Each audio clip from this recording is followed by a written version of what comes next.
Very good morning to all. Today we are going to discuss about the test for random number generation, or we can say the random number streams. So this is under module number 3, random number generation. So in this what we are going to see is how we are going to generate the random numbers in terms of x. The seed for a linear congruential random number generators is the integer value that initializes the random number sequence, and we can see this is more convenient than rather than starting seed taken from the sequence x nodes, and that is combined generator. So how we are going to test the random numbers, here we are going to see.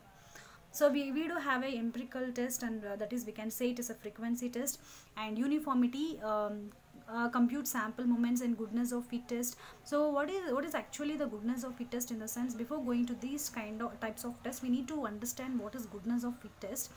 So here, if for example our machine got breakdown or any other machine parts failure, then we can go for the repair person. So the repair person is having a machine parts which is going to get it is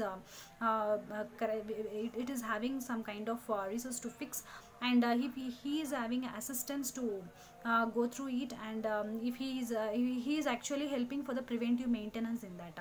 So and then in this goodness of fit test, we are going to test the hypothesis testing on all the input data distribution. So this is how goodness of fit test is going to be there, and in based on these kind of test, all the tests will be taken place. So independent gap test runs and test poker test, spectral test, autocorrelation test. So these kind of tests we are going to see now. So now we'll see the empirical test. Otherwise we can say it is a frequency test. So this uses the Kolmogorov-Smirnov or chi-square test to compare the distribution of set of numbers generated to the uniform distribution. So this is the Kolmogov's goodness of fit test. We already discussed that how the goodness of fit test will be, and we can see the advantages to dedicating portions of pseudo random numbers, several queuing system. A fairer comparison will be achieved if all the simulated systems experienced a specific stream to generate arrivals in each of the queuing simulations. So if the starting seeds for the stream are spaced far enough apart, this has the same effect as having a distinct random number generators whose only purpose is to generate the customer arrivals. So how it will be? So this just compares with the existing one, not with the future thing, so that we can get the simulation output or result will be very accurately.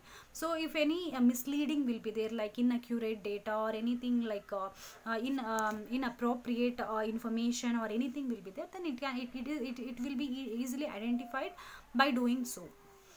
So now we can go for the uniformity test. We already discussed this. So this is the hypothesis testing, which is going to apply on the uniformity test. So the one thing we have to find out over here is there is no non-uniformity. We can't detect over here. So the null hypothesis H naught, it reads the numbers which are distributed uniformly on the interval 0, 1. So all the uniformity range will be the 0, 1. How the hypothesis testing will be, that is important. So based on the sequence of the statistical phenomena, or actually we are going to accept or reject based on the types of errors. So type 1 error will be there and type 2 error will be there. So whether how the hypothesis testing will be working on these things, based on this we can get the analysis. So we do have the run test, autocorrelation test, gap test, and poker test. So run test, in the sense we are going to test the runs ups and downs, or the runs above and below the mean by comparing the actual values to the expected values. So for example, what we can say, there is an ongoing operation. Okay, so there is an ongoing operation which will be taking place in any kind of hypothesis testing or any other testing. So whether we need to find out whether it is a discrete or continuous. When we're talking about the discrete, so we can go, if we're talking about the discrete, then at a particular point of time all the process will be happening in the discrete, but at the same time in a continuous, it is a long continuous process, or we can say the continuous, it's a continuous process. Example, we can say like ICUs in hospitals, and then shutdowns, and then internets, and then patrols. So these are the some real-time examples we can say for the continuous process. So continuous distribution. So depend upon the distributions, we can select the test which we can apply, and the statistic for comparison is chi-square.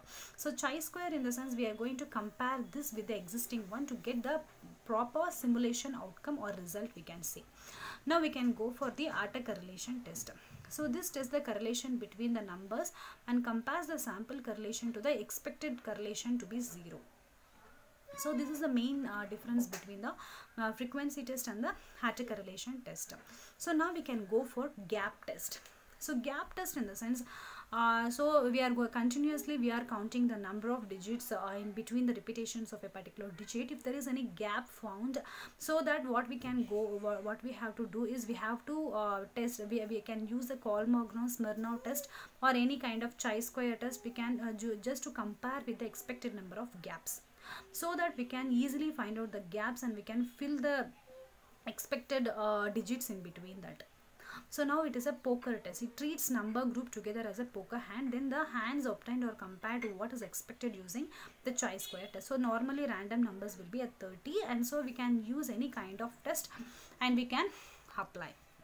So once again, this frequency test and autocorrelation test is a major part to test the random numbers, and then how the random numbers will be generating. So now we will see the independence test. So already we discussed this. So in this we are going to apply the hypothesis testing, which is for input data distribution. So the null hypothesis reads the numbers which is independent, and failure to reject the null hypothesis means there is no any evidence of dependence has been detected on the basis of this test. So this does not imply that further testing of the generator for independence is unnecessary. So where if there is no any evidence of dependency has been detected, then we can go for the normal test. So this is the test statistics, how the statistics of independence test will be there, and there is ups and downs in the statistics. We can see the minimum value, maximum value. So if it is going for minimum value, we can see the positive dependency. If we can go for the maximum value, we can go for the negative dependency. And then for example, they have given n is equal to 15 and s equal to 7. There is a median over here. So due to this kind of test, we can see the number of runs of numbers above or below the median. Sometimes what will happen, the mode and mean should be the same, and then the remaining things will be different. So that also we have to analyze, and we can go for this independence test. Thank you.